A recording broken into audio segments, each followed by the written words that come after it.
ዓለም አቀፉ የንግድና የምጣኔ ሀብት መድረክ አሁን ሀያላኑ ሀገራት ጉልበታቸውን የፖሊሲ ብስለታቸውንና የታክቲክ ብልጫቸውን የሚፈታተኑበት ትልቅ የትግል ሜዳ ሆኖ ቀጥሏል። ከቅርብ ጊዜያት ወዲህ በቤጂንግ በዋሽንግተንና በብራስልስ መካከል የሚታየው ግብግብም ወደ አዲስ የዲፕሎማሲና የምጣኔ ሀብታዊ ሽኩቻ ተሸጋግሯል።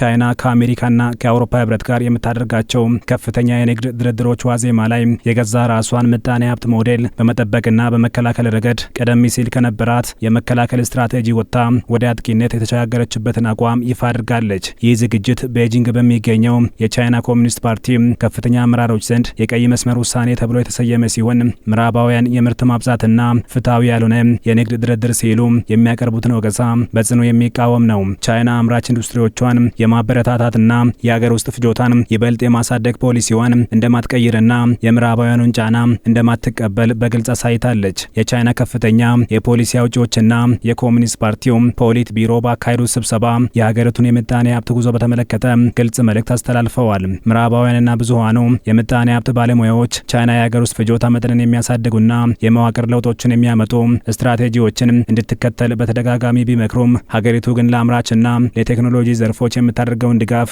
አጠናክራ እንደምትቀጥል አስታውቃለች። ለዚህም ማረጋገጫ የሚሆነው የቻይና የንግድ ሚኒስቴር ይፋ ያደረገው የፖሊሲ ሰነድ ነው። ሰነዱ ምዕራባውያን የሚያነሱትን የምርት ማብዛት ክስ አመክንያዊ ግድፈት ያለበትና ድብቅ የፖለቲካ ፍላጎት ያዘለ ሲል አጣጥሎታል። በተጨማሪም የኮሚኒስት ፓርቲው ተጽዕኖ ፈጣሪ የንድፈ ሀሳብ መጽሔት የሆነው ኪውሺ የቻይና የሀገር ውስጥ ፍጆታ ዝቅተኛ መሆን በታሪክ ሂደት የተቃኘና ሀገሪቱ በኢንቨስትመንት መሪነት ላስመዘገበችው ፈጣን እድገት አስፈላጊ የነበረ ምክንያታዊ ውጤት ነው ሲል ተከላክሎታል። የምጣኔ ሀብት ጥናት መምሪያ ከፍተኛ ባለሙያ ሹቲያንችን እንደሚያስረዱት አዲሱ የቻይና አቋም በውስጡ ሁለት ዋና ዋና መልእክቶችን ይዞ መጥቷል። የመጀመሪያው ምዕራባውያን የቻይናን የልማት አመጣጥ የታሪክ ሂደትና የፖሊሲ ፍላጎት በትክክል እንዲረዱት ማድረግና ለድርድር የሚሆን የጋራ መረዳት መፍጠር ሲሆን በቻይና ኩባንያዎችና ምርቶች ላይ የሚጣለውን ማንኛውንም አድሏዊ አሰራር፣ ታሪፍና ማዕቀብ ቤጂንግ በጭራሽ እንደማትቀበለው አስቀድሞ ማስገንዘብ ነው። የምዕራባውያን ትልቅ ስጋት ዝቅተኛ ዋጋና ከፍተኛ ጥራት ያላቸው የቻይና አውቶሞቢል ምርቶች በተለይም የኤሌክትሪክ ተሽከርካሪዎች፣ የፀሐይ ኃይል ሰሌዳዎችና የሊቲየም ባትሪዎች የዓለምን ገበያ ማጥለቅለቃቸው ነው። ይህ ሁኔታ በምዕራቡ ዓለም ቻይና ሾክቱ ወይም ሁለተኛው ዙር የቻይና ንዝረት ተብሎ የተሰየመ ሲሆን የቻይና ኩባንያዎች የፈረንሳይ፣ የጀርመንና የአሜሪካን አምራች ኢንዱስትሪዎች ከገበያ ያስወጣሉ የሚል ከፍተኛ ስጋት ፈጥሯል። ሆኖም የቻይናው ጠቅላይ ሚኒስትር ሊያኪያንግ ይህንን ስጋት በጥብቅ በመቃወም የቻይና ምርቶች በርካሽነታቸው ብቻ ሳይሆን በጥራታቸውና በቴክኖሎጂ ምጥቀታቸውም ጭምር የላቀ መሆናቸውን ገልጸዋል። በመሆኑም ሁኔታው ሁለተኛው የቻይና ድንጋጤ ሳይሆን ለዓለም ምጣኔ ሀብት ሁለተኛው የቻይና እድል ተደርጎ መወሰድ እንዳለበት ተከራክረዋል።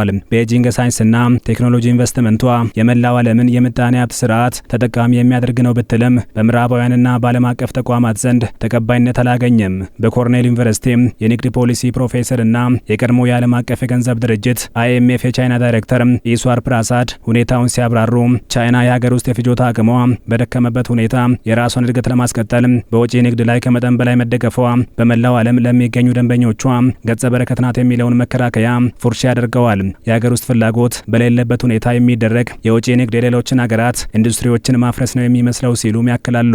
ቤጂንግ ለዓለም አቀፍ ኢንዱስትሪዎችና ለከፍተኛ የቴክኖሎጂ ምርቶች ወሳኝ የሆኑትን ብርቅዬ ማዕድን ሀብቶች አቅርቦት ላይ ባላት የበላይነት የአሜሪካን ጫና መመከት የሚያስችላትን ስትራቴጂካዊ የበላይነት መጎናጸፍ ችላለች። ዋሽንግተን በቻይና ምርቶች ላይ ቀረጥ በመጣል ጫና ለማሳደር ብትሞክርም ቤጂንግ እነዚህን ወሳኝ ማዕድናት ወጪ ንግድ በመክታት የምዕራባውያንን የአቅርቦት ሰንሰለት የመክታት አቅም እንዳላት አሳይታለች። በሌላ በኩል ከአሜሪካ ጋር ሲነጻጸር የበለጠ የምጣኔ ሀብት አለመረጋጋት ያለበት የአውሮፓ ህብረት ከቻይና ጋር ባለው የንግድ ልውውጥ በቀን በአማካይ $1 ቢሊዮን የንግድ ጉድለት ያጋጥመዋል።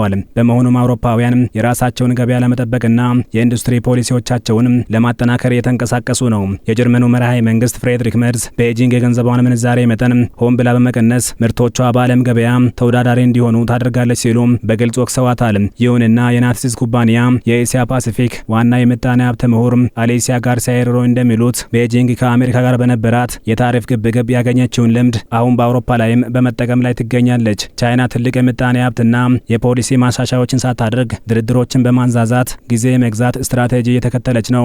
ከአንድ ወይም ከሁለት ዓመት በፊት ከነበረው ሁኔታ አንጻር ሲታይ አሁን ላይ የቤጂንግ የመከራከሪያ አቅምና በራስ መተማመን እጅግ ጠንካራና የታቀደ ሆኖ ይታያል ሲሉ አክለዋል። ታዲያ በውጪ ንግዷ ጠንካራ አቋም ያላት ቤጂንግ በአገር ውስጥ ግን የምጣኔ ሀብት መዋቅራዊ ችግሮች እንዳሉባት ባለሙያዎች ያስረዳሉ። የቻይና መንግስት በአገር ውስጥ የሚታየውን የአቅርቦት የአቅርቦትና የፍላጎት አለመመጣጠን እንዲሁም ምርቶች የዋጋ መውረድ አደጋ ለመቀነስ የአካባቢ ግዛቶች የሚያደርጉትንና የአካባቢ ገዢዎች ላላስፈላጊ ምርት መብዛት ምክንያት የሆነውን ወጪ እንዲቀንሱ ጥብቅ ቁጥጥር ማድረግ ጀምሯል። በቻይና አምራቾች መካከል የሚደረገውና ትርፍን በሚቀንስ መልኩ የሚካሄደው የዋጋ ጦርነት መንግስትን አሳስቦታል።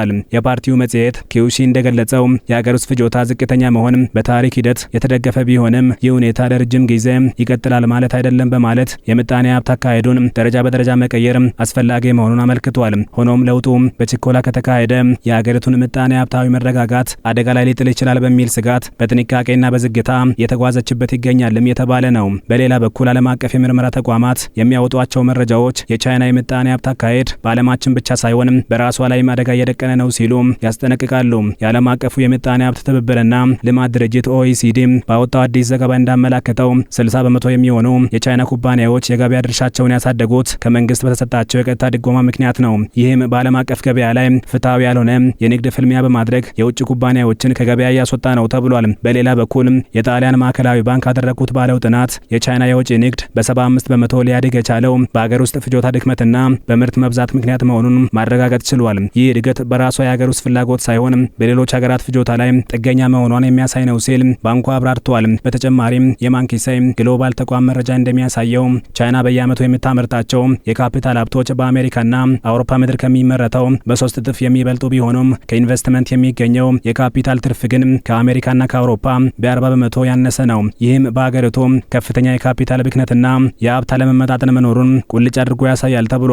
መሰረቱን በአሜሪካ ኒውዮርክ ያደረገው ሮዲየም ግሩፕ የተሰኘ ዓለም አቀፍ የምጣኔ ሀብት የፖሊሲና የገበያ ምርምር ተቋም መስራች ዳንኤል ሮሰን እንደሚሉት የቻይና የሀገር ውስጥ መዋቅራዊ ችግር በዓለም ምጣኔ ሀብት ላይ የሚያሳድሩ ተጽዕኖ በግልጽ የታየ በመምጣቱ ቤጂንግ ይበልጥ ጠንካራና መደበኛ የሆኑ የመከራከሪያ ነጥቦችን ይዛ እንድትቀርብ ግድ ብሏታል ሲሉ ተናግረዋል። ይህ በቻይናና በምዕራባውያን መካከል ያለው የምጣኔ ሀብት ፍልሚያ ወደፊት በዓለም አቀፉ የንግድና ዲፕሎማሲ ላይ ከፍተኛ ተጽዕኖ ማሳደሩ አይቀሬ ነው ሲሉ ተንታኞች ስጋታቸውን ይገልጻሉ።